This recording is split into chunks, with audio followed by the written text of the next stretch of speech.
Sometimes, a simple joke can uncover a story no one expected. When a respected Navy admiral challenged a quiet single-dad janitor to spar for fun, everyone on base laughed until the moment he moved. What followed stunned the entire command and revealed a truth buried deep beneath rank medals and time itself. If stories of courage, kindness, and redemption speak to your heart, we'd be honored to have you with us. Subscribe to our channel and stay a while, because sometimes the smallest acts of humility can reveal the greatest heroes. The morning light over Norfolk Naval Base carried a certain stillness, an echo of discipline and memory that lingered long after the reveille had faded. The metallic scent of salt water drifted in from the docks, mixing with the faint tang of disinfectant and floor wax inside the training hall. It was the kind of morning that went unnoticed by most. But to Daniel Cross, it was sacred. He guided the mop in long, patient strokes, his movements steady and quiet. The gray-green of his worn fatigues blended with the floor tiles. To an onlooker, he was just another janitor starting another shift. But the precision in his rhythm, each motion deliberate, measured, hinted at someone who once moved with purpose, far beyond a mop and bucket. "Daddy, I made the bear sit," a small voice broke the quiet. Ava, his 6-year-old daughter, sat cross-legged by the bench, with her faded teddy bear propped upright like a proud soldier. She beamed at her father as if she'd just commanded a battalion. Daniel smiled. "Good work, Captain Ava. Make sure he keeps his posture straight." The little girl saluted with all the seriousness her small frame could muster. Around them, the cavernous training room waited for the day's drills, rows of mats, punching bags, and the faint buzz of fluorescent lights. At that hour, the place belonged to them alone.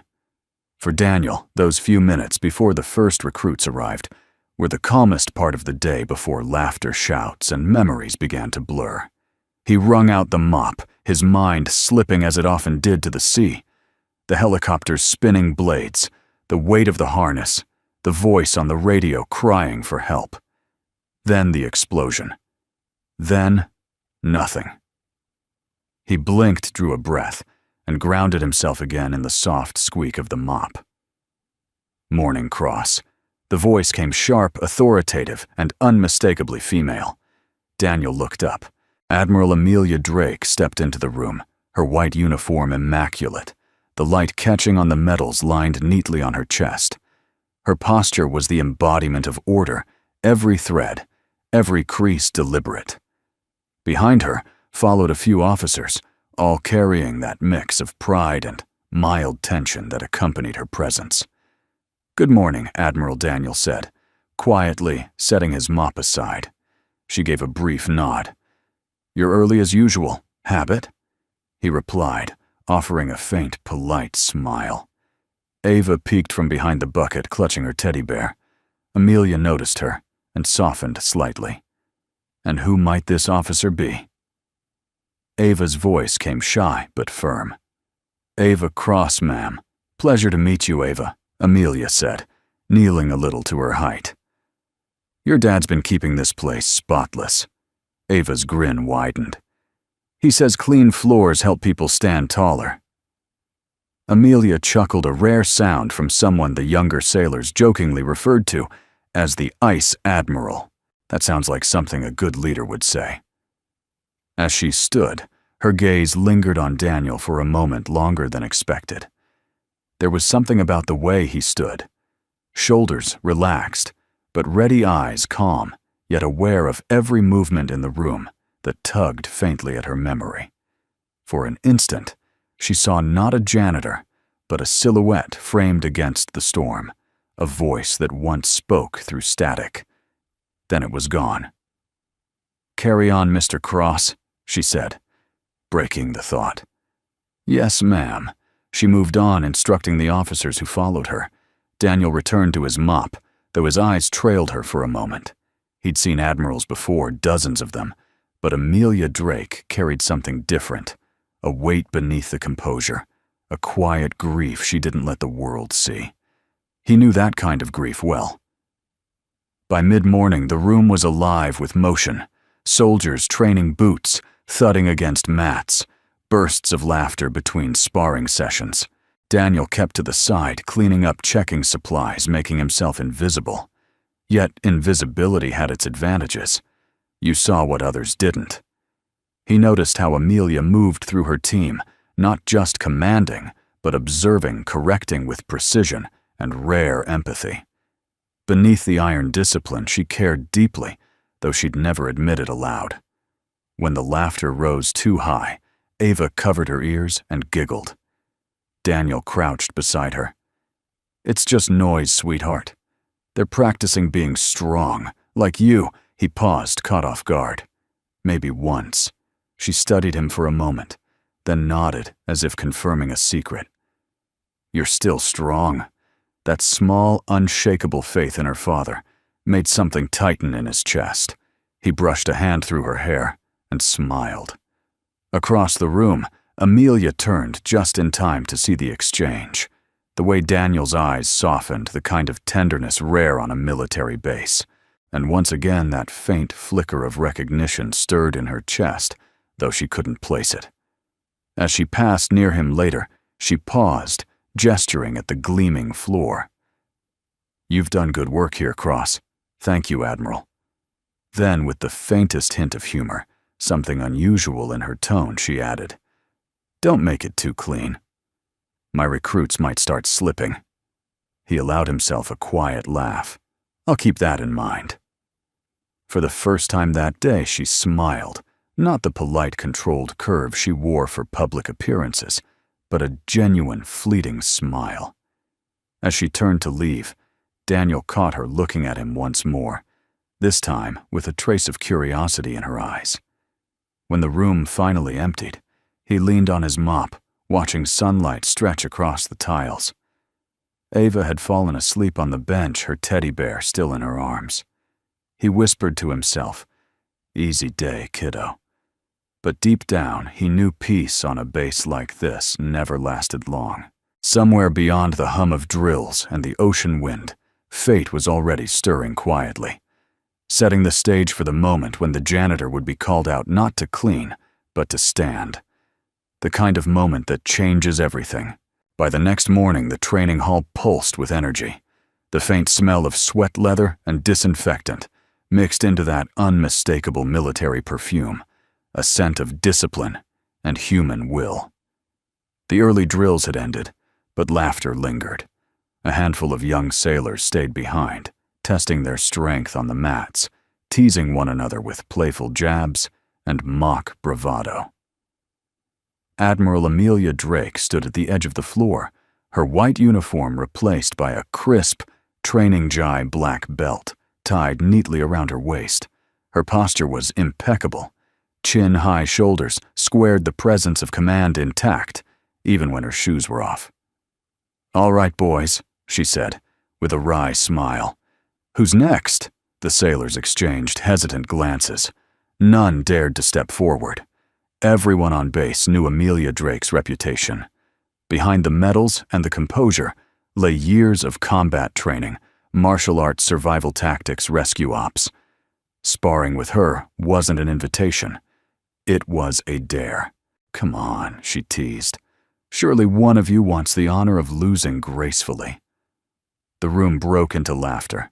Someone muttered, "Not me, ma'am. I've still got ribs that remember last time." Amelia grinned, letting the laughter swell before turning her gaze toward the far side of the room, toward the quiet man mopping near the corner. Daniel Cross, dressed in his olive fatigues and faded apron, moved methodically as always.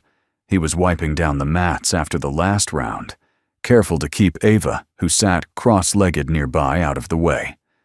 "Hey, Janitor," Amelia called out, her tone light, but unmistakably commanding.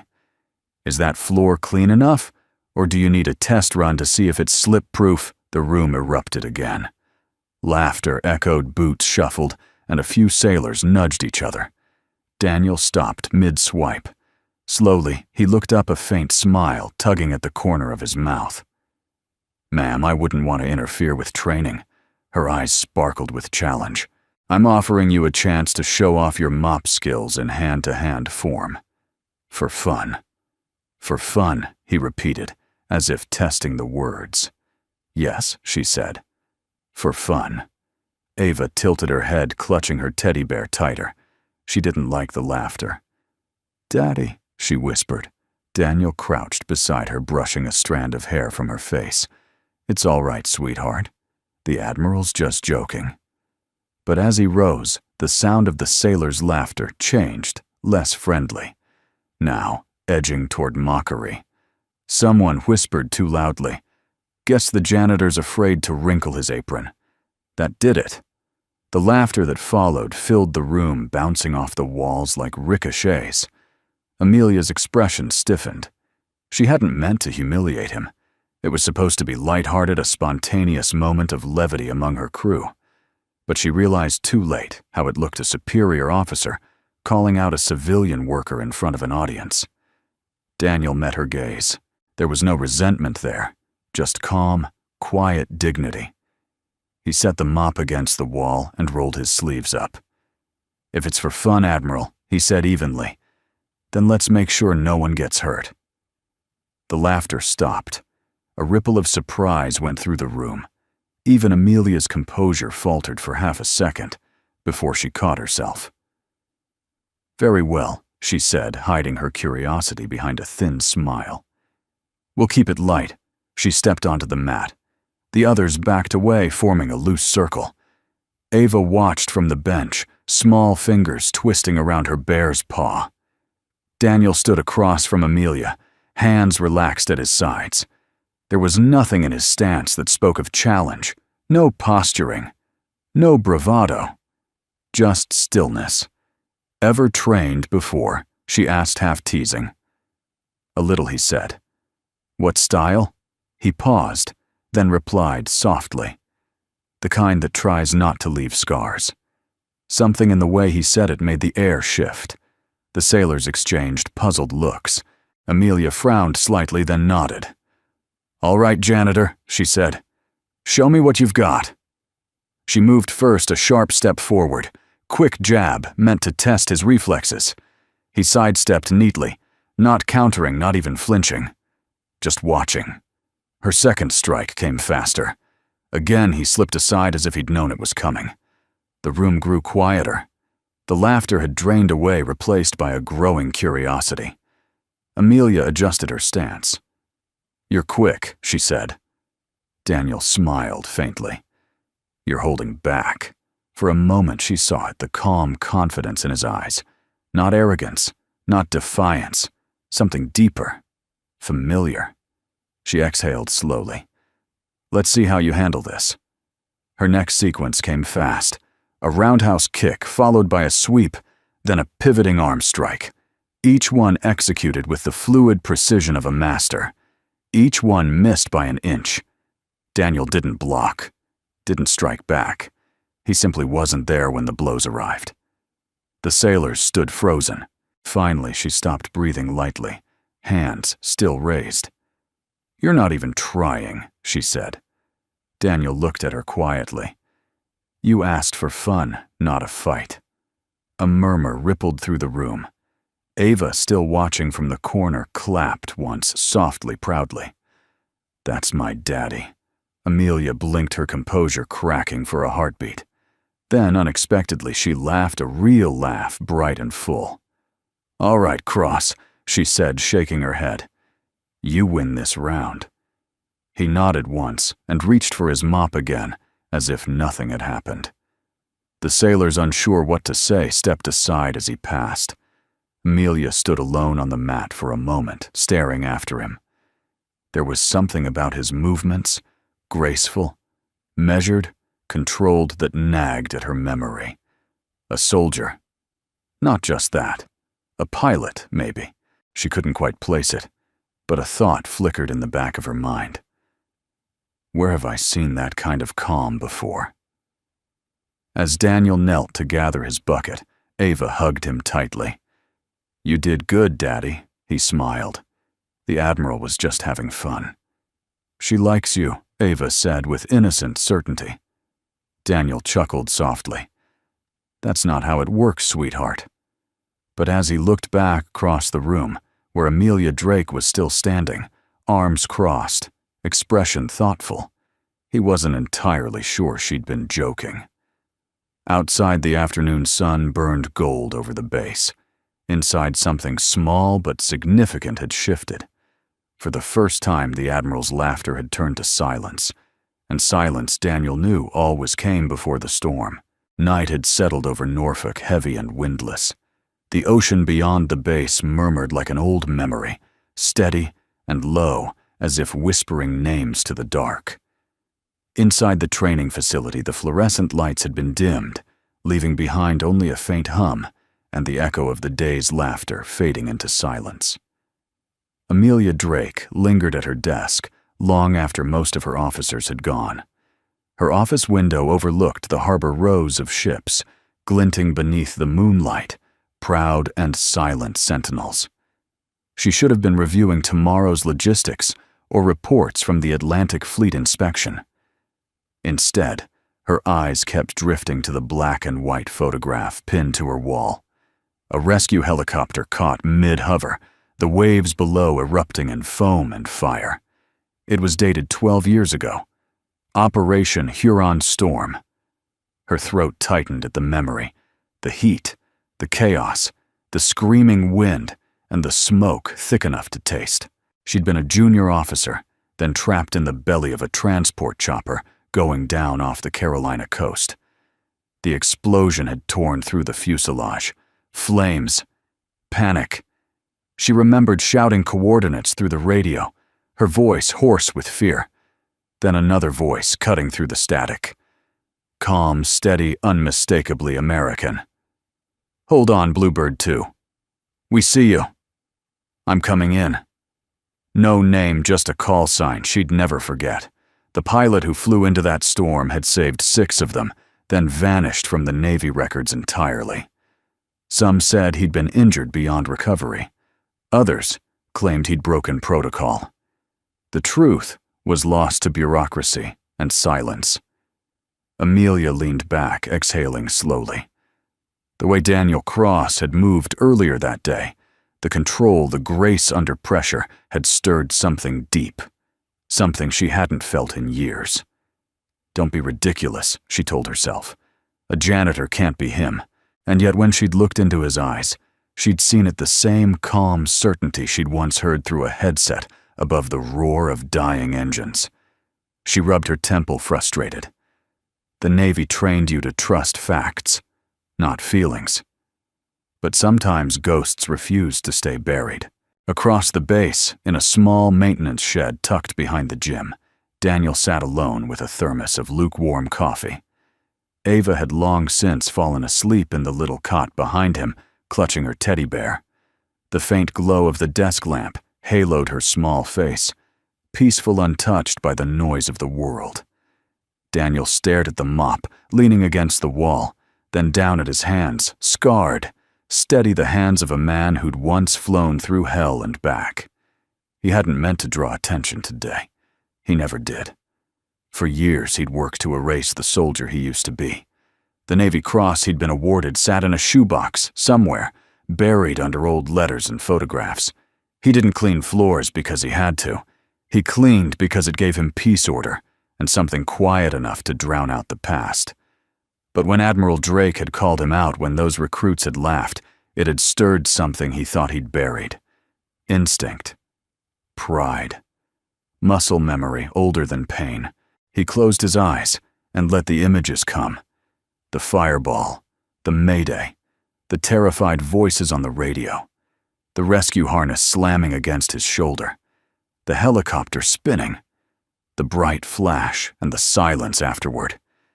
He still remembered her voice. The young officer in the doomed chopper. She'd been the last one he pulled from the wreck, and the last voice he heard before the cockpit went black. Her words had been barely a whisper through the static. Whoever you are, thank you. When he woke up in the hospital weeks later, she was gone. The reports listed her among the survivors. That was enough for him. He'd left the Navy soon after, unable to fly again. His back never fully healed his soul, even less so. The medals, the commendations, none of it mattered. What haunted him wasn't the crash.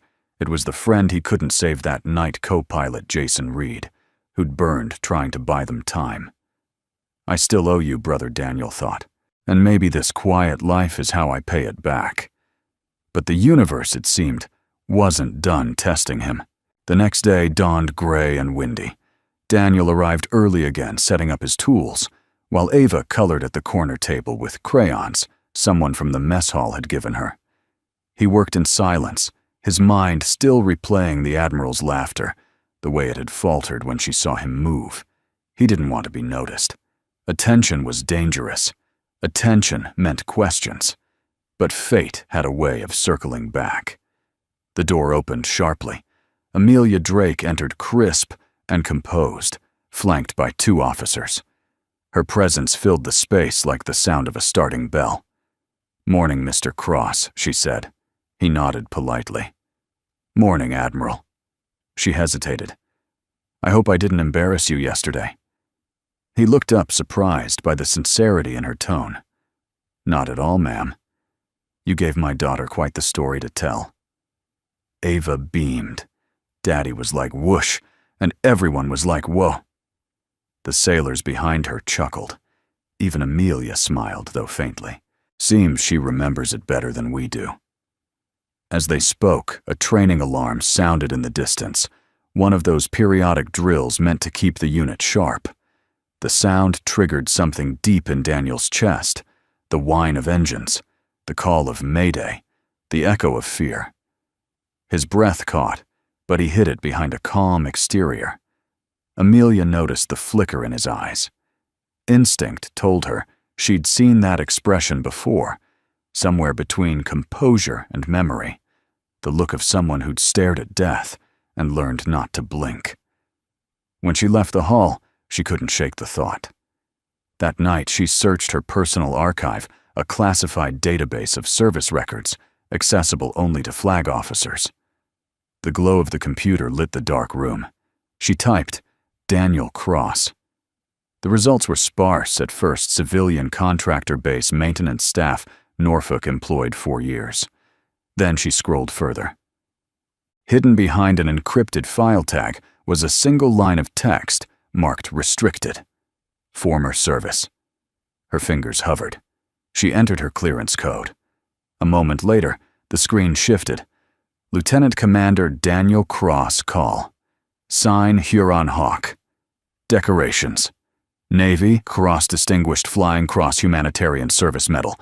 Status honorably discharged. Medical. Mission record operation Huron Storm, classified. Amelia froze. Her breath hitched. The air in the room seemed to vanish. Huron Storm. The same operation. The same storm. She leaned back in her chair, eyes wide, heart pounding. Her hands trembled as she whispered to the empty room. "It's him, the janitor, the man with the quiet eyes, the one who saved her life." Outside her window, the waves beat against the dock pylons, steady as a heartbeat. In the maintenance shed across the base, Daniel stirred in his sleep, haunted by the same sound. 2 souls, once bound by a storm, now walking the same corridors without knowing what awaited them. And somewhere deep in the silence of the base, destiny began to stir again softly, like the first rumble before thunder. The morning after her discovery, Admiral Amelia Drake moved through the base with her usual precision, but her mind was far from still. Every salute, every report, every clipboard handed to her blurred into background noise. Beneath her calm exterior, she was trying to reconcile 2 impossible truths. The man who mopped the gym floors was the same man who had once flown into a wall of fire to save her life. She had read every line of his classified file twice. The commendations, the citations, the medical discharge report. The words "spinal compression, unfit for further flight" had hit her like a blow. But what struck her even more was the silence that followed: no further service, No reintegration. No reassignment. The hero of Huron Storm had vanished into civilian life without ceremony or farewell. Now he worked down the hall from her office, cleaning floors, raising a little girl alone. She wanted to speak to him to thank him properly, to ask why. But part of her, the disciplined, career-bound officer, hesitated. What would she even say? That she'd only realized after 12 years that the man who risked his life for hers was mopping her corridor, that she'd laughed at him in front of her own sailors. Duty demanded she remain composed. Emotion had no place in command. Yet as she walked past the training hall, her steps slowed involuntarily.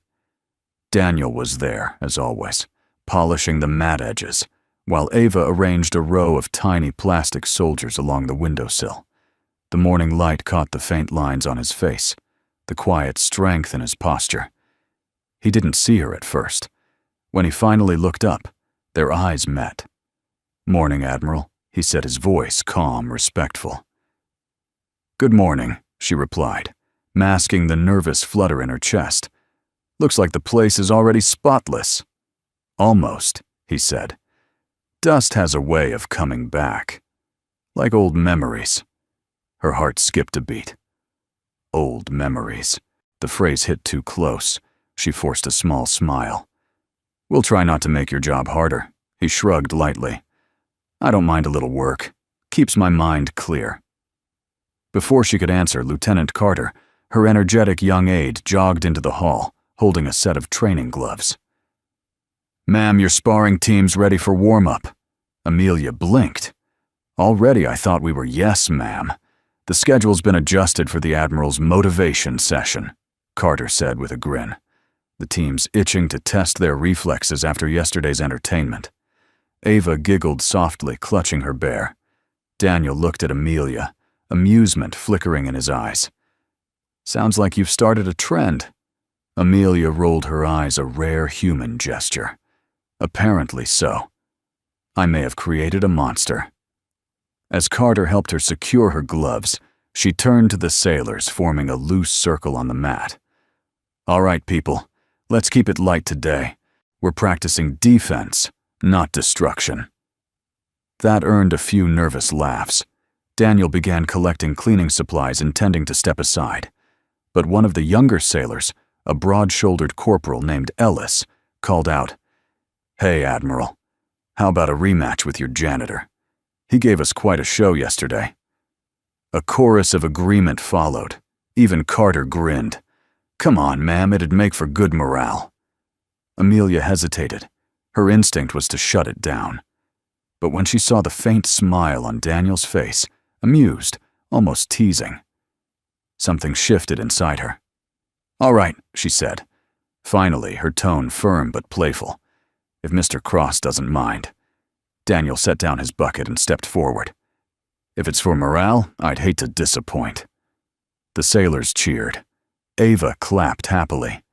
As they faced each other again on the mat, the energy in the room changed. It wasn't the awkward humor of yesterday. This time there was something unspoken between them. Awareness, respect, curiosity. Amelia adjusted her stance. "We'll keep it short," she said. Daniel nodded.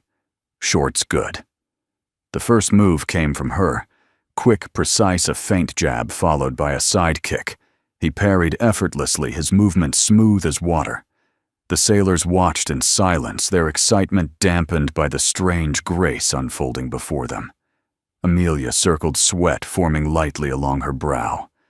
"You're not an amateur," she said between breaths. He smiled faintly. "And you're not easy to read."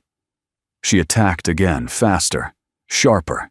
He countered, but this time he let his forearm brush lightly against hers, guiding her momentum aside.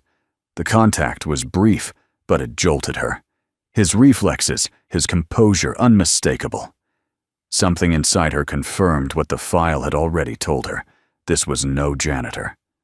This was the same man who had flown through hell. She took a breath, stepped back, and tried one last strike. A sweep meant to test his balance. He anticipated it perfectly. Sidestepped, and instead of countering, he rested 2 fingers gently against her wrist, a gesture more teaching than taunting. "Admiral," he said softly. "Sometimes defense isn't about blocking. It's about knowing when to stop." Silence filled the room. For a moment, neither moved. The soldiers stood frozen, unsure whether they'd just witnessed victory or surrender. Amelia looked up at him, breath shallow, and something like humility passed through her eyes. She lowered her stance slowly, then bowed. Lesson received. Daniel nodded, stepping back. "Thank you, ma'am." Ava's small voice broke the silence. "You're both really good." Laughter rippled through the hall, easing the tension. Carter clapped his hands. "Well, that's one for the history books. The Admiral and the Janitor best sparring match this base has seen." As everyone began dispersing, Amelia stood still, watching Daniel pack up his things. There was a serenity to him, the kind of peace only earned through surviving chaos. She felt something stir inside her, half admiration, half guilt. When he walked past her, she said quietly, "You move like someone who's done this before." He met her gaze evenly, maybe in another life. Then he was gone, leaving her alone on the mat. Later that night, as Amelia reviewed the day's reports, her reflection stared back at her from the window. Uniform, perfect medals, gleaming eyes tired. She thought about the man in the maintenance shed, the little girl, who colored by his side the way he'd said another life. What haunted her most wasn't the mystery of who he was. It was the quiet grace of how he'd accepted who he'd become. And though she didn't know it yet, that quiet grace would soon test every belief she had about honor healing and the true meaning of strength. Outside, the wind began to rise faint at first, but steady, as if somewhere out at sea, a storm was waking again. The following morning arrived gray, and still the kind of overcast quiet that seemed to press against the windows and dull every sound. On the Norfolk base, routine ruled all things: revel at dawn, drills by 7, reports by 9. But something felt different that day. Even the chatter in the mess hall seemed cautious, subdued, as though the entire base was holding its breath. It started with whispers, the kind that ripple across barracks and hallways, passed in low voices over coffee and laughter that never quite reached the eyes. The janitor took on the Admiral. She couldn't land a single hit. He moved like he'd done this before. By the time Amelia Drake walked across the parade ground, she could feel it, the eyes that lingered too long, the half-suppressed grins. No one dared to say anything to her face, of course. She was still the Admiral. But soldiers have a way of talking without words. She didn't blame them. Yesterday's spar had been unexpected. What was supposed to be a harmless morale exercise had turned into something else entirely, a quiet revelation she hadn't meant to have. Amelia had seen hundreds of fighters in her career. Some were fast, some were strong. But what she'd witnessed in Daniel Cross wasn't power, it was control. The kind of control born from discipline so deep it rewires the soul. He had moved with the patience of a man who knew every possible mistake and refused to make any. And he hadn't struck her once. Now, sitting in her office with a mug of black coffee gone cold, she replayed that moment, his 2 fingers resting lightly on her wrist, his calm voice. Sometimes defense isn't about blocking. It's about knowing when to stop. That line hadn't come from a janitor. It came from a man who had seen too much, who had learned restraint the hard way. A knock at the door pulled her from thought. Enter. Lieutenant Carter stepped in, a hesitant smile on his face. "Morning, Admiral. I brought the updated readiness reports. And, the gossip." Amelia arched an eyebrow. "The gossip, yes, ma'am. The crew's convinced Mr. Cross was some kind of Black Ops instructor or retired SEAL. One guy swears he saw him handle a mop like a sword." Amelia's lips twitched. "That sounds like a security hazard." Carter grinned, then sobered. "Ma'am, permission to speak freely." She nodded. "I think they respect him," Carter said quietly. "They joke, sure, but after what they saw, it's not mockery. It's admiration. The kind we don't see much anymore." Amelia leaned back, thoughtful. "Respect doesn't always wear rank, Lieutenant. Sometimes it just shows up with a bucket and a steady hand." Carter chuckled, saluted, and left. When the door closed, Amelia stared at the Navy Cross medal displayed on her shelf. The irony wasn't lost on her. The real bearer of such courage was probably sweeping the hallway outside her office. Meanwhile, Daniel worked in silence. The day after the Spar, his routine had returned. Mop, polish, repair, repeat. But the air around him had changed. Soldiers who once barely noticed him now greeted him with cautious respect. A few even offered to carry his supplies. He thanked them politely but kept his head down. The last thing he wanted was attention. Ava noticed the difference, of course. "Daddy," she said, as they walked down the corridor, her small hand gripping as everyone's smiling at you today. "Maybe they're just happy it's Friday," he replied. She shook her head. "No, it's because they know you're strong." He smiled faintly. "Strong doesn't always mean fighting, kiddo." "Then what does it mean?" He thought for a moment. "It means staying kind, even when it's hard." That seemed to satisfy her. She skipped ahead, humming a tune she'd made up about heroes and teddy bears. As Daniel watched her, something tightened in his chest, a mix of pride and ache. He'd promised himself never to be drawn back into the world he'd left. He was done, proving himself done with medals and missions. The janitor's life wasn't glamorous, but it was safe. For him, for her. Still, he couldn't shake the feeling that peace was never meant to last. That afternoon, Amelia's unit gathered again for a routine close-quarters combat demonstration. She hadn't intended for Daniel to be there, but fate or the base's relentless schedule had other plans. He was cleaning near the corner of the room when one of the instructors asked for a volunteer.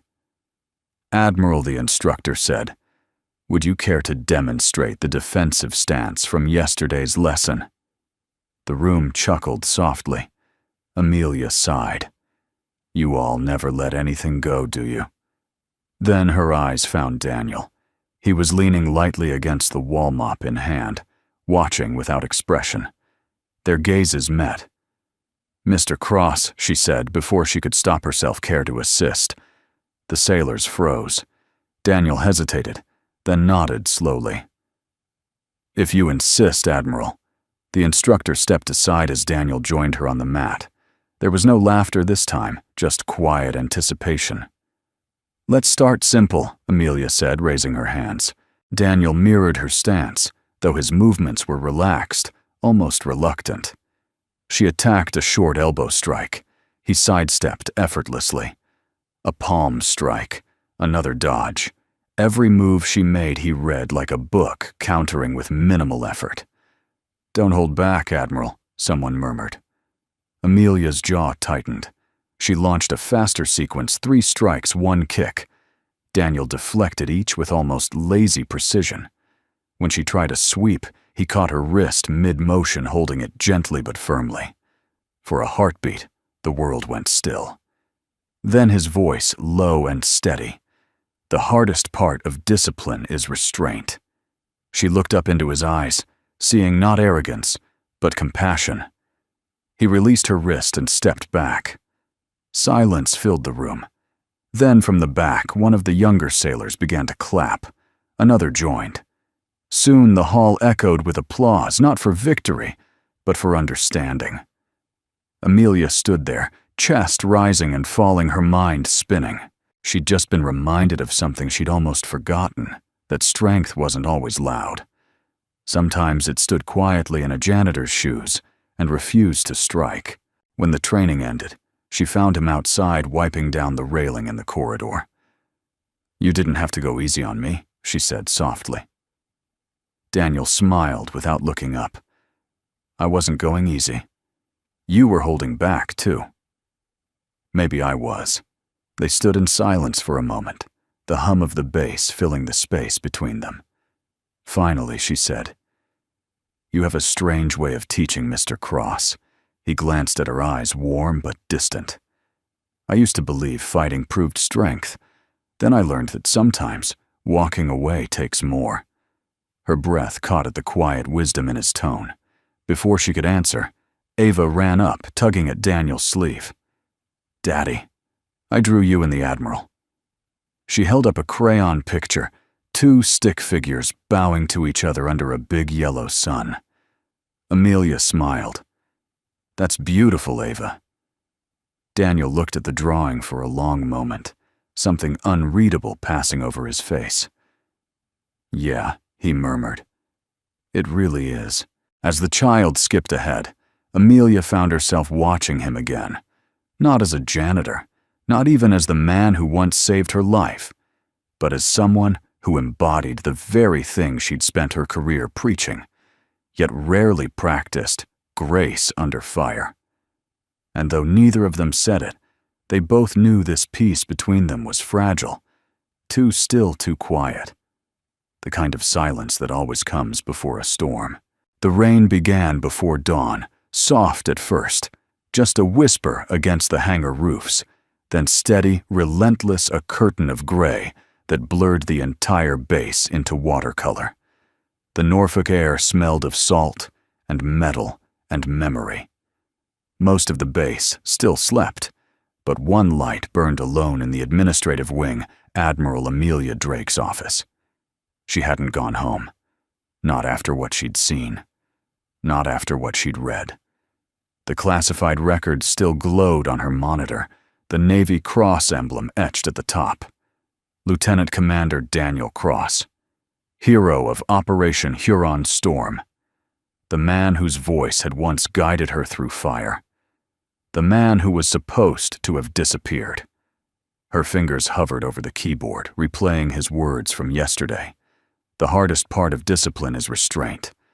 Now it all made sense, the poise, the calm, the haunted stillness in his eyes. The way he'd known exactly when to stop. But what haunted her most wasn't the discovery. It was the realization that she'd humiliated him. Twice. Amelia exhaled and leaned back, staring at the rain streaking down the window. It was absurd, an admiral losing sleep over a janitor. But Daniel Cross wasn't a janitor. He was a legend the Navy had quietly forgotten. And now, by some cruel twist of fate, he scrubbed her floors while she signed memos under his forgotten medal. A pang of guilt twisted in her chest. How many others had she walked past in her career, not seeing the stories behind their eyes? How many quiet heroes lived among the ranks, unseen, unacknowledged? Her reflection in the glass looked back at her cold, composed, lonely. She whispered to the rain, "You saved my life, and I didn't even recognize you." Down the corridor, Daniel arrived early as usual, the rhythmic squeak of his boots marking his quiet procession through the hallways. Ava skipped beside him in her red raincoat, humming a tune, her teddy bear tucked beneath one arm. "Careful on the steps, sweetheart," he said gently. "Yes, Daddy." She hopped over a puddle with exaggerated precision, then looked up at him, her face glowing. "Are we still getting pancakes at the diner later?" He smiled. "If we finish early, maybe." Yay. He envied her simplicity, the way she lived entirely in the present. The past didn't haunt her. The future didn't scare her. Every day was just another adventure. As they entered the maintenance wing, a familiar voice echoed from behind. "Mr. Cross." Daniel turned. Admiral Drake stood at the end of the hallway, umbrella in one hand, her expression unreadable. He straightened instinctively. "Morning, Admiral. I'd like a word if you have a moment." Ava looked up. "Are you in trouble?" Daddy Amelia's features softened. "Not at all, Ava. I just need to borrow him for a little while." Ava nodded solemnly. "Okay. But he gets nervous when people yell." Daniel stifled a chuckle. "I'll be fine, kiddo. Go color by the front desk for a bit." Once Ava was out of earshot, Amelia gestured toward her office. "This way, please." Inside, the air was still, except for the patter of rain on the windows. Daniel removed his cap, waiting quietly. Amelia stood behind her desk, then finally looked up at him, not as a superior officer, but as a woman carrying the weight of 12 lost years. "I found your file," she said softly. Daniel froze. For a moment, the only sound was the hum of the fluorescent light above them. She continued, her voice low but steady. "Lieutenant Commander Daniel Cross, Navy Cross recipient, rescue pilot Huron Storm 2010. She drew a trembling breath. "You saved my unit that night. You saved me." He closed his eyes. That was a long time ago, but not long enough for me to forget the voice that told me to hold on. Silence hung between them like fog. Finally, he spoke. I didn't think anyone from that night was still around. "I was," she said, her voice breaking. "And I should have remembered you. I should have looked for you." "You had a career to build," he replied gently, "and I had a promise to keep." Her brow furrowed. "A promise." He hesitated, eyes drifting toward the rain-slick window. "To my co-pilot. He didn't make it out. I told him I'd make sure no one else went down on my watch. After I healed, I thought maybe keeping this base clean was my way of keeping that promise. The simplicity of it, the humility made her chest ache. She stepped closer. "Daniel, why didn't you ever come back? The Navy would have found a place for you." He gave a quiet laugh. "A place, maybe. But not peace. I'd had enough noise for one lifetime." She nodded slowly, understanding more than she wanted to admit. "You were the calm in the storm that night. I remember thinking whoever that pilot was, he didn't sound human. Just steady. Like he'd already made peace with whatever came next." "I hadn't," he said. "But I had something to fight for." "You all did." Their eyes met, then two soldiers from the same storm, finally standing face to face.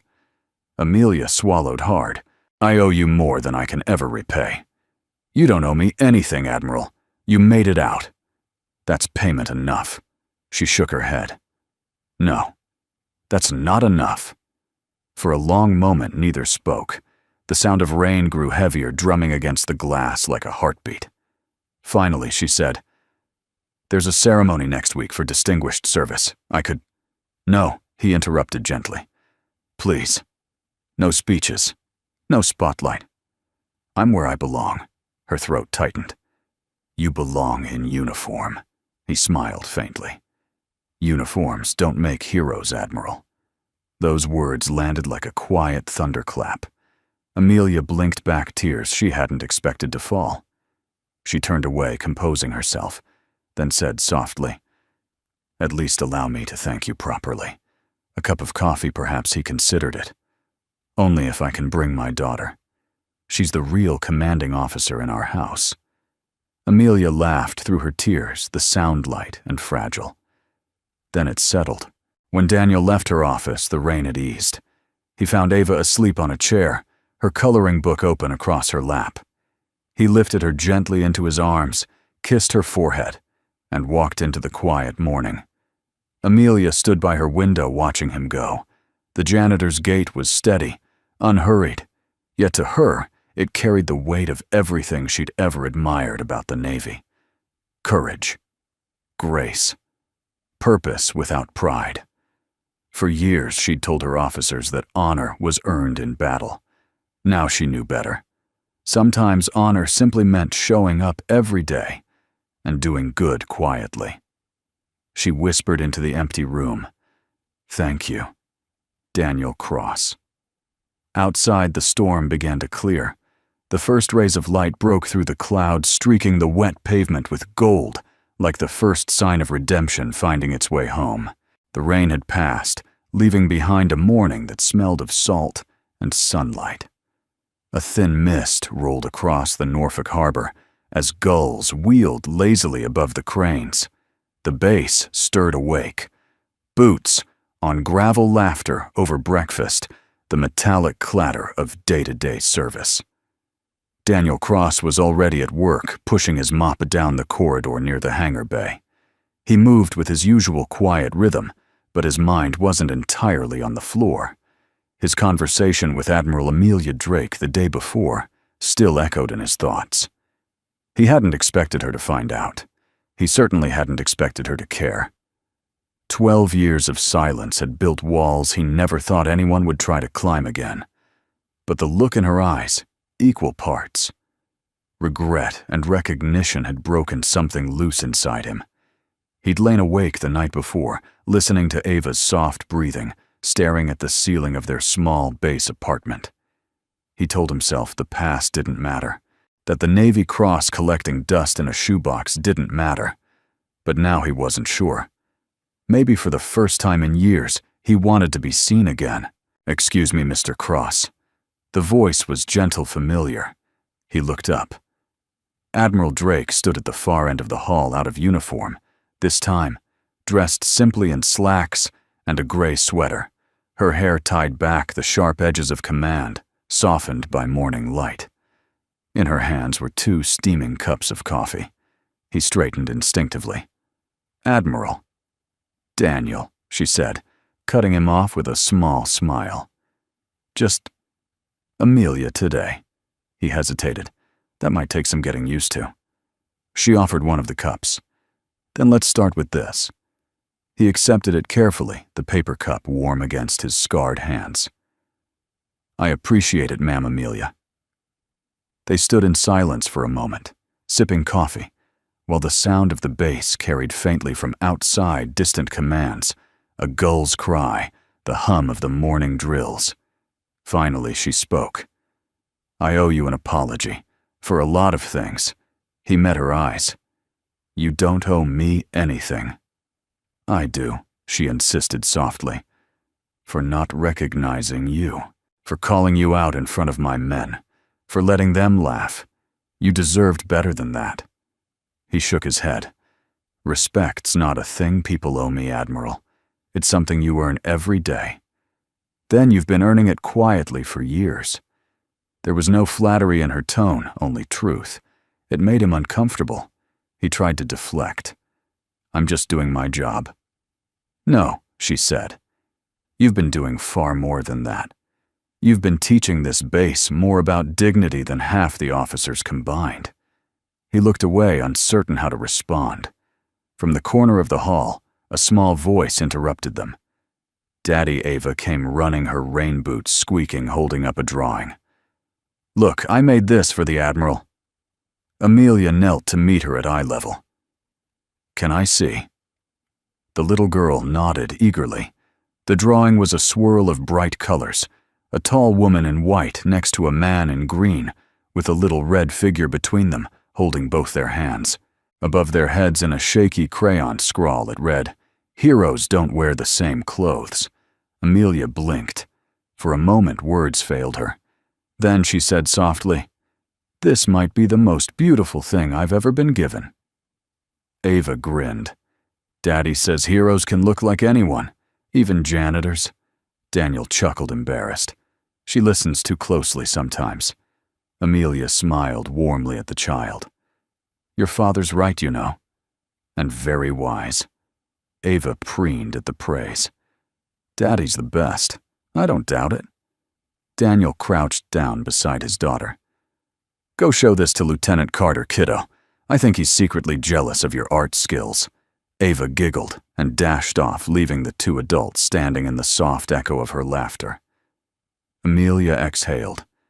"She's wonderful. She's my reason for everything," he said quietly. Their eyes met again, and for the first time, Amelia saw beyond his calm exterior the exhaustion, the years of carrying too much alone.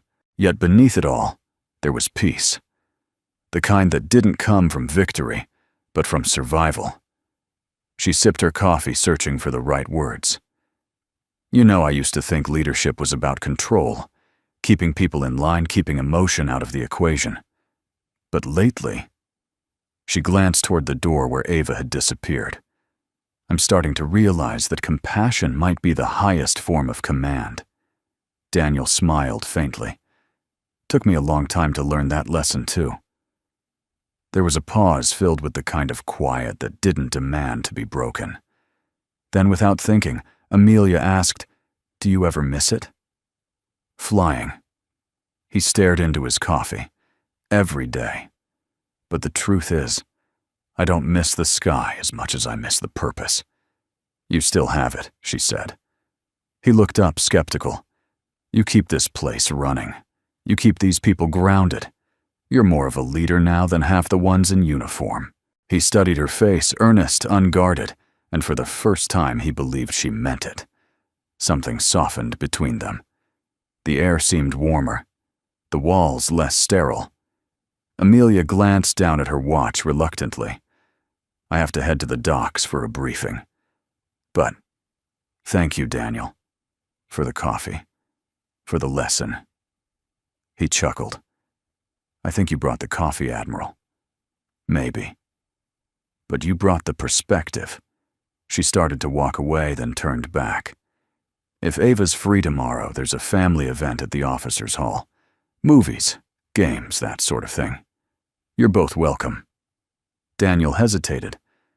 "That's kind of your crowd, isn't it?" "My crowd could use a bit more humility," she said with a wink. "Bring her." Before he could answer, she was gone, her footsteps fading down the hall. He stood there for a long moment, holding his now empty cup. A faint smile played on his lips. When Ava returned, tugging at his sleeve, she asked, "Was the Admiral nice today?" Daniel looked toward the window, where sunlight spilled across the polished floor. "Yeah, sweetheart." She was. "Then you're friends now?" He nodded slowly. "Maybe we are." Ava beamed, then whispered as if sharing a secret. "She should come have pancakes with us sometime." Daniel chuckled. "You might get your wish." As they walked down the hall hand in hand, the base around them seemed brighter somehow. The storm clouds had lifted, but something new was forming, something warmer, quieter. A friendship born not of duty or rank, but of shared scars, forgiveness, and the quiet miracle of being seen again. And though neither of them could know it yet, that single cup of coffee would mark the beginning of everything that came after the redemption, the storm, and the moment the entire base would stand still. By the time Monday rolled around, the Norfolk base was buzzing with whispers. What had started as quiet gossip among the maintenance crew had rippled outward through every hallway, every mess table, and every locker room. "Did you hear the janitor used to be a Navy pilot? Not just a pilot, a hero. Huron Storm 2010. The guy pulled half a crew out of the ocean." "No way. That's urban legend stuff." Well, the Admiral seems to think otherwise. The stories multiplied like salt on the wind. Some said he'd single-handedly lifted a burning chopper. Others claimed he was part of a classified rescue team. One rumor even said the president had personally written his commendation. None of them knew the truth, but all of them agreed on one thing. No one looked at Daniel Cross the same way anymore. Daniel didn't care for the attention. He'd spent years building a quiet life, a world of clean floors, warm breakfasts, and bedtime stories for his daughter. He didn't want it to become a legend. Legends came with expectations, and expectations led back to the pain he'd fought so hard to bury. Still, when he entered the dining hall that morning with Ava in his arms, conversations stilled. Soldiers nodded respectfully. One young recruit even stood up and saluted. Daniel gave a polite nod and kept walking. Ava looked up, puzzled. "Daddy, why's everyone staring?" He smiled softly. "Maybe they just like your red boots," she giggled, satisfied with the explanation, and turned her attention back to her pancake. But the moment he sat down, a shadow fell across the table. He looked up to see Lieutenant Carter Admiral Drake's aide holding a tray and wearing an apologetic smile. "Mind if I join you, Sir Daniel?" almost laughed. "You don't have to call me Sir Lieutenant. I'm the guy who scrubs the floors you walk on." "Then I should probably be thanking you," Carter said, sliding into the seat opposite. "You've got half the base questioning what it means to serve. I think that's something we could all use." Daniel stirred his coffee. Rumors don't serve anyone, Lieutenant. They distract. Carter hesitated, then lowered his voice. Admiral Drake's trying to keep it contained. But you know how sailors are. Once a story gets out, it sails. Daniel finished with a faint grin. Yeah, I know the type. Before Carter could respond, Ava tugged at Daniel's sleeve. Daddy, can I show him my drawing? Carter leaned forward as she held up a fresh crayon picture. It showed Daniel holding hands with Amelia under a big blue sky, a small plane drawn above them. Is that us flying? Daniel asked gently. Ava nodded. That's you and the Admiral. She said you used to fly. I think you should again. Daniel felt something twist in his chest. Sweetheart, he said softly. Some things are meant to stay on the ground. Amelia Drake entered the hall just then, and the change in atmosphere was instant. Soldiers straightened, voices dropped. She carried herself with her usual command presence, but there was something new about her, a subtle warmth that hadn't been there before. When her eyes found Daniel, a small, almost private smile touched her lips. Good morning, Mr. Cross, she said as she approached. Morning, Admiral, he replied, standing out of habit. She gestured for him to sit. Please. I'm not here on business, Ava waved cheerfully. Hi, Admiral. Daddy says you're his friend. Amelia chuckled. Is that so? Well, that's one of the nicest titles I've ever had. The young sailors nearby tried not to stare, though their curiosity was palpable. Seeing the Admiral laughing with the janitor was something out of a fable. When Amelia left the hall a few minutes later, she paused at the door and addressed the group, her voice calm but firm. Before any more rumors spread, she said, I want to remind you all of something. Valor doesn't always wear stripes or medals. Sometimes it wears work boots and keeps this base running when no one's watching. She let that sink in. So if you see Mr. Cross, remember he's earned every ounce of respect you give him. And then some. The room fell silent. Then quietly, as if moved by something older than protocol, several soldiers stood and saluted. Daniel froze, stunned. Ava clapped happily, thinking it was some kind of game. They're saying hi to you, Daddy. He managed a smile and gave a small nod in return. Something like that, kiddo. Later that afternoon, Daniel found himself outside by the maintenance dock, watching sunlight shimmer over the water. The sound of seagulls and the low hum of engines carried across the breeze. He closed his eyes, breathing in the scent of salt and jet fuel, a scent that once meant purpose. He didn't hear Amelia approach until she spoke. They needed to hear that. He opened his eyes. And you needed to say it. Maybe she admitted. But mostly, I needed them to understand something I forgot a long time ago, that dignity isn't a rank. Daniel gave a quiet nod. It's a hard lesson to teach from behind a desk. She smiled faintly. It's easier when someone else shows you how. They stood side by side in silence for a while, watching the reflection of the sky ripple on the water. Finally, Amelia said, I spoke with HQ this morning. Your service record's being reviewed for reinstatement. Not active duty, of course, advisory work. Training mentorship. It's entirely voluntary. Daniel turned to her, brow furrowed. You went through my file again. I went through our history, she corrected softly. You gave this uniform back its soul once. Maybe it's time it returned the favor. He looked out over the bay again. I appreciate the thought, Admiral, but I'm not sure I belong in that world anymore. Amelia studied him.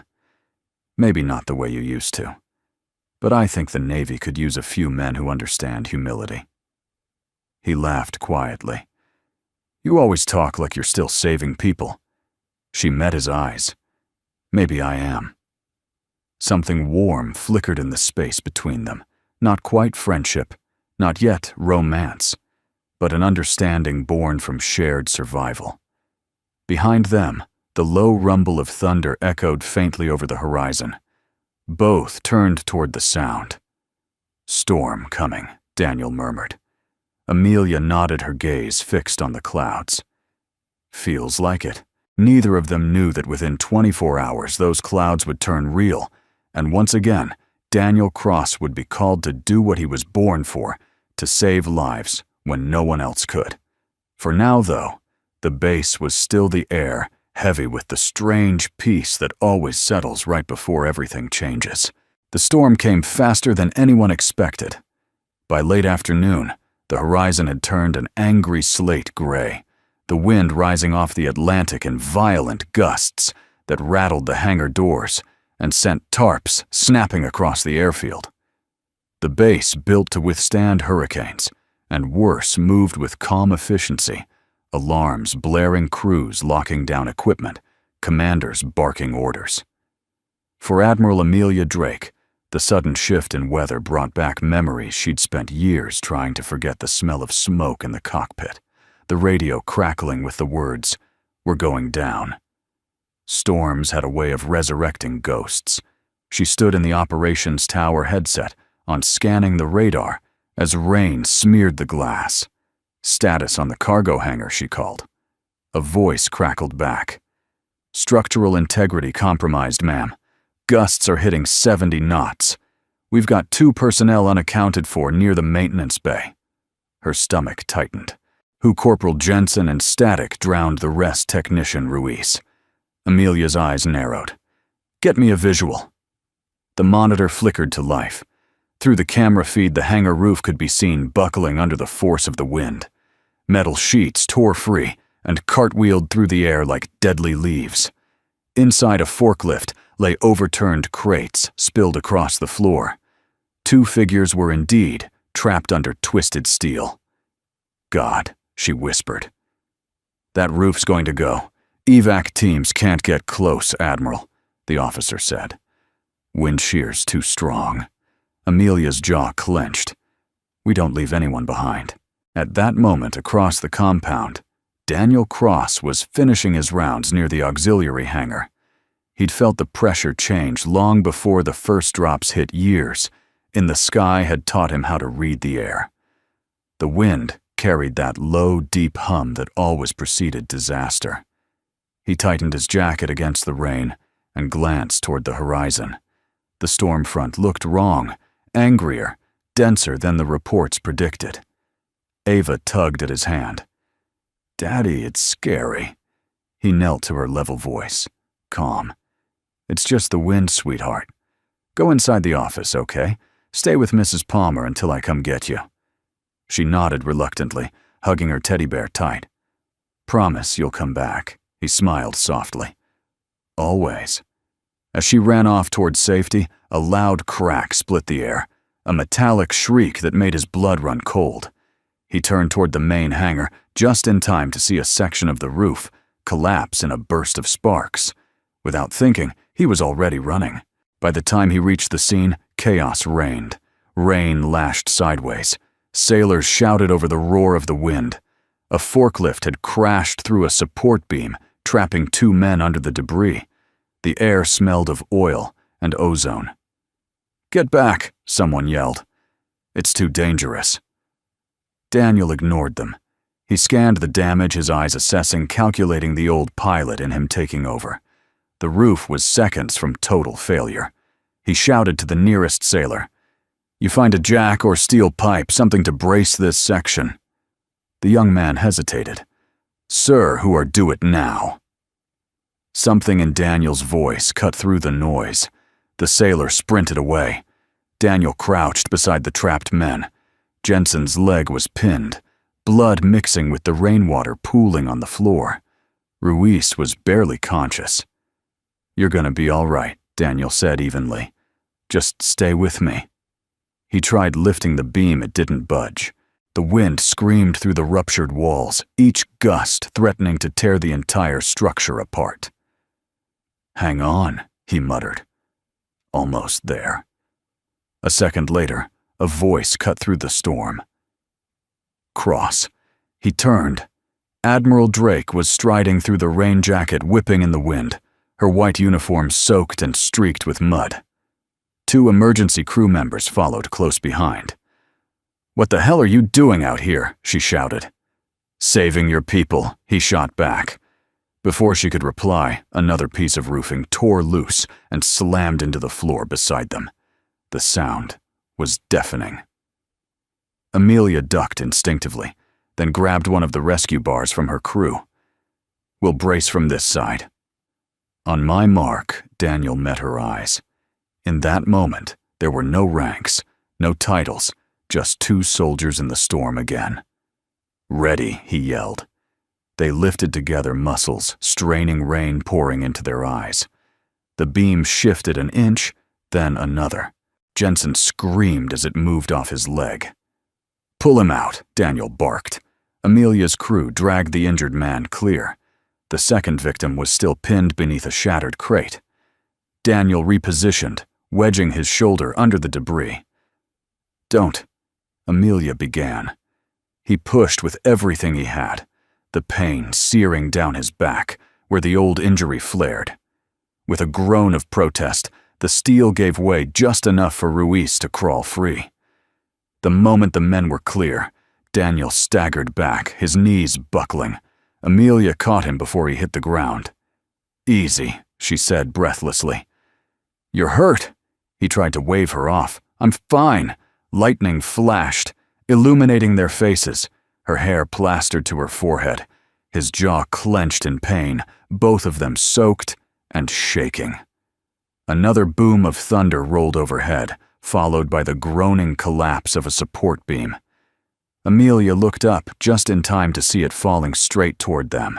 Without hesitation, Daniel lunged, pulling her down as the beam crashed inches away. The impact sent a shower of debris across the floor.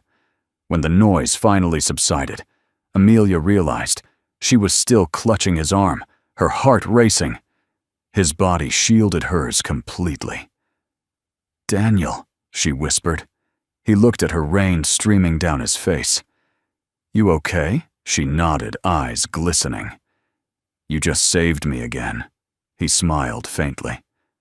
Old habits die hard. Hours later, when the storm finally broke, the base was a mess of puddles, twisted metal, and exhausted faces.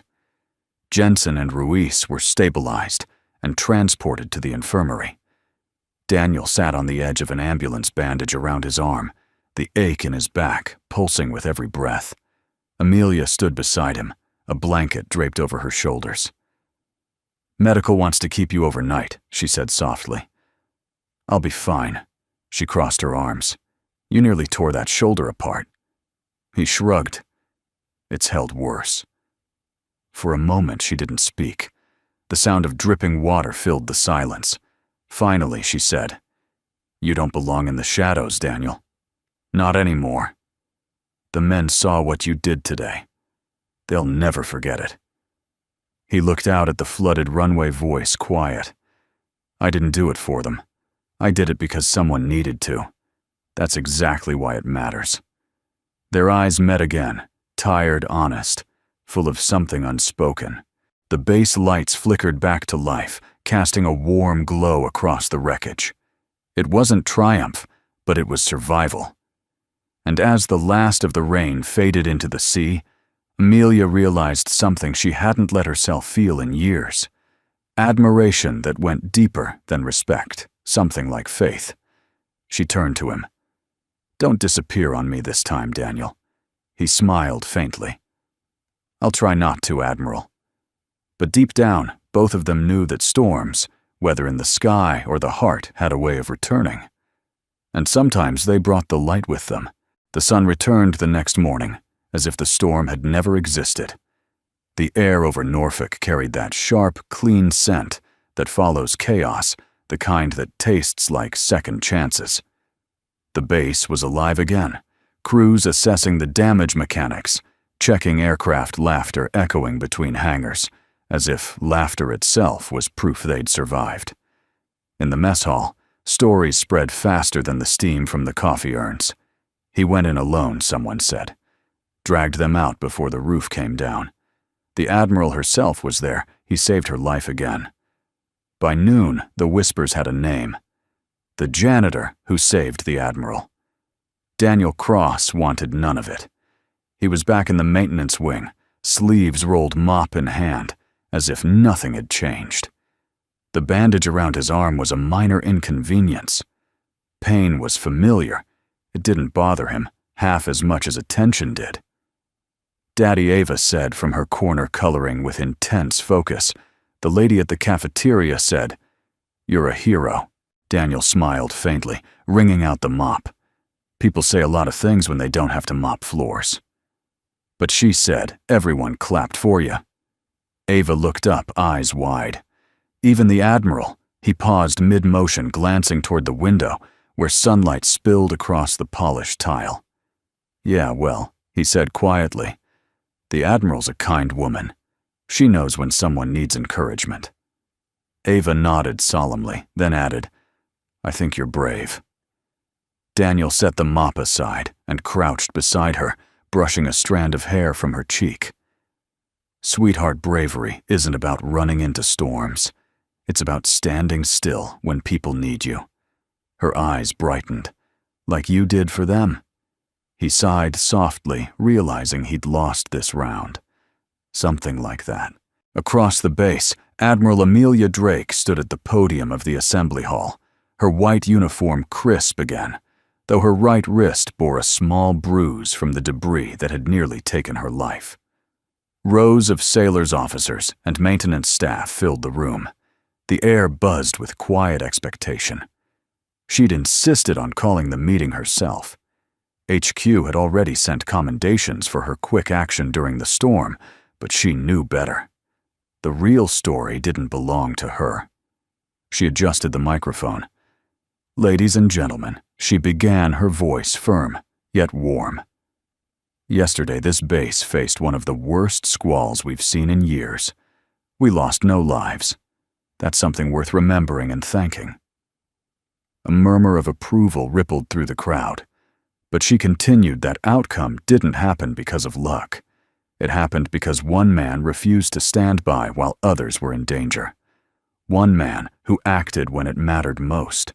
Her gaze swept the crowd until it found him standing awkwardly near the back in his green fatigues. Sleeves rolled a mop, still leaning against the wall beside him. Daniel froze.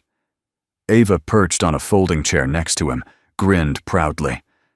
"Mr. Daniel Cross," Amelia said, her tone softening. "Please come forward." A low hum went through the audience. Daniel shook his head, whispering, "No, no, no." But Ava was already tugging at his hand. "Daddy, she's calling you." Reluctantly, he walked to the front, the sound of his boots echoing in the hush that fell over the room. Amelia stepped aside as he reached the podium, her eyes shining with quiet pride. "I don't know what to say," Daniel murmured, voice barely above a whisper. "Then let me say it for you," Amelia replied. She turned to the crowd. "Yesterday, under conditions that would have stopped most men in their tracks, this man went into a collapsing hangar to save 2 of our own. Without equipment. Without backup. He didn't hesitate, not because he was ordered to, but because that's who he is." She paused, her voice catching slightly. "Some of you may know that Mr. Cross once served as lieutenant commander in the United States Navy. What you might not know is that he was awarded the Navy Cross for extraordinary heroism during Operation Huron Storm. Many of us, including me, owe our lives to what he did that day." The silence was absolute. Only the sound of flags rustling faintly at the back of the hall broke it. She turned toward him. "Daniel, I can't undo the years the Navy forgot to honor you properly. But today, in front of everyone here, I want to make one thing clear. You never stopped serving. You just found another way to do it." She reached for the small velvet box on the podium and opened it. Inside gleamed the silver and blue ribbon of the Navy Cross, his medal freshly cleaned, the same one that had once been hidden away in a shoebox. Daniel stared at it, speechless. "Admiral," his voice cracked. "That belongs to another life." Amelia smiled faintly. "Then let this moment be about this one. She stepped closer, pinning the medal to his chest. For courage beyond duty, and for reminding us all that honor doesn't fade, even when the uniform does. The hall erupted in applause. Some clapped politely, others stood. A few saluted outright.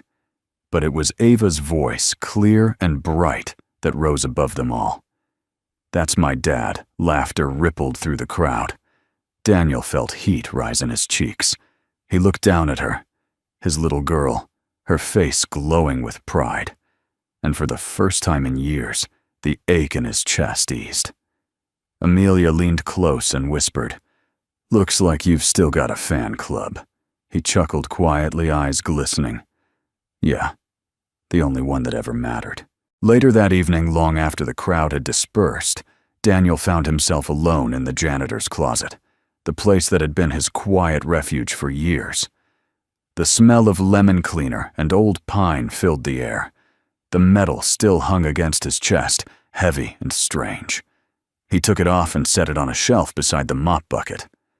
For a long moment he just looked at it, the polished silver catching the faint light from the doorway. Ava appeared behind him barefoot, rubbing her eyes. "Daddy, are you coming to bed?" "In a minute, kiddo." She noticed the medal and smiled. "Are you going to wear it forever?" He shook his head. "No, sweetheart. It's not about wearing it. It's about remembering what it means." "What does it mean?" He crouched beside her, pulling her close. "That doing the right thing doesn't stop when people stop watching." Ava thought about it, then nodded. "Like when I share my cookies, even if nobody says thank you." He laughed softly. "Exactly like that." She hugged him tightly. "You're still my hero." He held her close, the metal glinting in the dim light, and whispered, "You're mine too." In the silence that followed, Daniel realized something profound. Honor wasn't a ceremony, or a medal, or applause. It was this, a quiet room, a little girl safe in his arms, and the knowledge that he'd kept every promise that ever mattered. Behind them, in the mop closet that smelled of soap and lemon, the Navy Cross caught one last glimmer of light, its reflection soft and steady like the man who'd finally made peace with the storms. The dawn broke quiet over Norfolk Harbor, the kind of morning that looked washed clean after a storm. The sky stretched pale gold over the base, and the flag atop the main mast stirred lazily in the breeze, its rippling sound like a heartbeat restored. Daniel Cross stood at the pier with a thermos of coffee in his hand, the Navy Cross medal tucked neatly inside his pocket. He hadn't worn it since the ceremony, not because he didn't value it, but because its weight belonged to yesterday. Today was about something else entirely. Behind him, Ava ran along the dock, her laughter ringing bright against the calm of the sea. "Daddy, look, the water's sparkling." He turned, smiling. "Careful near the edge, Captain." She saluted dramatically, then pointed toward the horizon. "That cloud looks like your helicopter." Daniel followed her gaze. The cloud did look a little like the rescue chopper from years past, its shape caught in the light. For a moment he could almost hear the hum of the blade, smell the salt and smoke. He closed his eyes and let the memory drift away, carried off on the morning wind. "Morning, Daniel." The voice was soft, familiar. He turned to see Admiral Amelia Drake approaching her white uniform replaced by a casual navy blue jacket. She carried 2 cups of coffee, steam curling upward. "You're up early," he said. "I could say the same," she replied, handing him a cup. "Though I had a feeling I'd find you here." He smiled faintly. "Still keeping tabs on your janitor." She arched an eyebrow. "Former janitor. You've been reassigned, remember?" Daniel chuckled. "Maintenance advisor isn't exactly a promotion, Admiral." Amelia leaned on the railing beside him. "Maybe not by pay grade. But after what you've done here, you could teach half my officers a thing or two about integrity." He looked out at the water again. "You're giving me too much credit." She shook her head. "No, I'm just giving it where it's due." They stood in silence for a while, watching sunlight catch the surface of the bay. Around them, the base stirred to life engines, warming flags being raised, sailors shouting morning drills. The sound carried an energy neither of them had felt. In a long time, something lighter, almost hopeful. Amelia finally spoke. "You know, there's something ironic about all this. I spent most of my career believing strength came from order, rules, command discipline. But you," she turned toward him, "you reminded me that strength can also look like kindness, like quiet." He met her gaze, eyes steady. "Kindness isn't weakness, Admiral. It's endurance." A faint smile touched her lips. "You make it sound poetic." He shrugged. "Maybe I've been around your speeches too long." For a moment, they simply stood there, two people bound by storms, past and present no longer by rank, but by recognition. Ava came skipping up, holding a small folded paper flag she'd made from a napkin and a straw. "Look, I made us our own Navy flag." Amelia crouched down, taking it carefully from her hands. "That's beautiful, Ava." "What's it for?" "For Daddy's promise," the girl said matter-of-factly. "He said heroes keep promises." Amelia looked up at Daniel. "What promise is that?" Daniel smiled softly.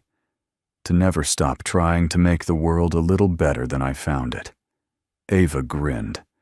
"And to take me for pancakes," after they all laughed, the sound warm against the sea breeze.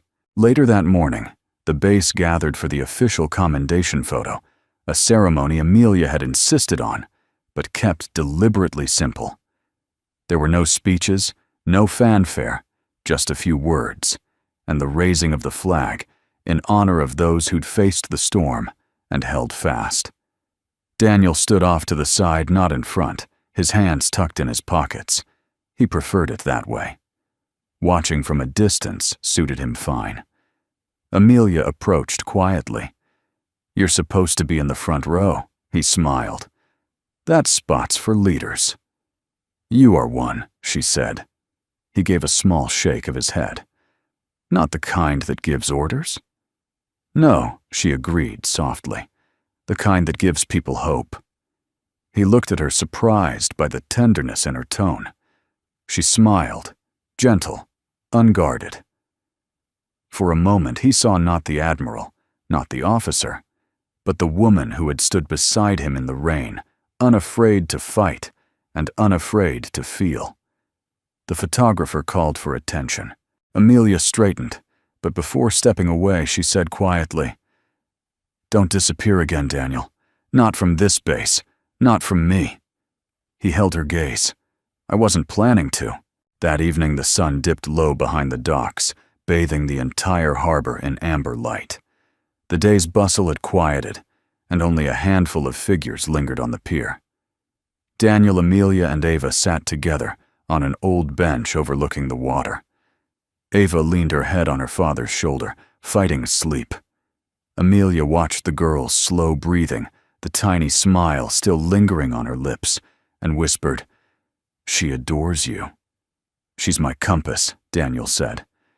"Every storm I've survived led me back to her." Amelia nodded, her eyes soft. "You know, I used to think healing was about forgetting, but maybe it's about remembering just differently." Daniel looked at her. "Maybe it's about who you remember it with." A comfortable silence fell between them. The flag at the end of the pier fluttered gently in the evening breeze, its reflection shimmering across the water. Amelia turned to him. "You ever think about flying again?" He smiled faintly. "Not the way I used to, but sometimes when the wind's just right, it feels like I already am." She studied his face in the fading light. There was peace there, now. Real peace. The kind born of forgiveness, not forgetting. As the last rays of sun touched the water, Daniel reached into his pocket and pulled out the Navy Cross. For a long moment he just held it, feeling its cool weight in his palm. Then he set it gently on the bench between them. Amelia frowned. "You're leaving it here?" He shook his head. No. I'm giving it to someone who'll make sure it means something. Before she could ask, he handed it to Oiva, who blinked sleepily and took it with both hands. Daddy. What's this for? She asked. For you, he said softly. So you remember that bravery isn't about medals, it's about keeping your heart open even when it's hard. Ava hugged the medal to her chest. I'll take care of it. I know you will. As the evening deepened into twilight, Amelia reached for Daniel's hand. He didn't pull away. Their fingers intertwined naturally, as if this had been waiting to happen all along. Maybe, she whispered, the storm didn't just bring destruction.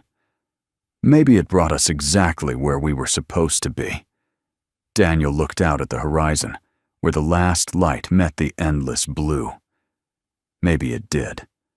The flag above them rippled once more, catching the dying sun in its folds. Ava leaned against them, half asleep, the Navy Cross resting in her small hands. And as the waves lapped softly against the pier, Daniel Cross, the quiet hero, the janitor, the pilot who once vanished into the storm, finally found what he hadn't even known he was searching for.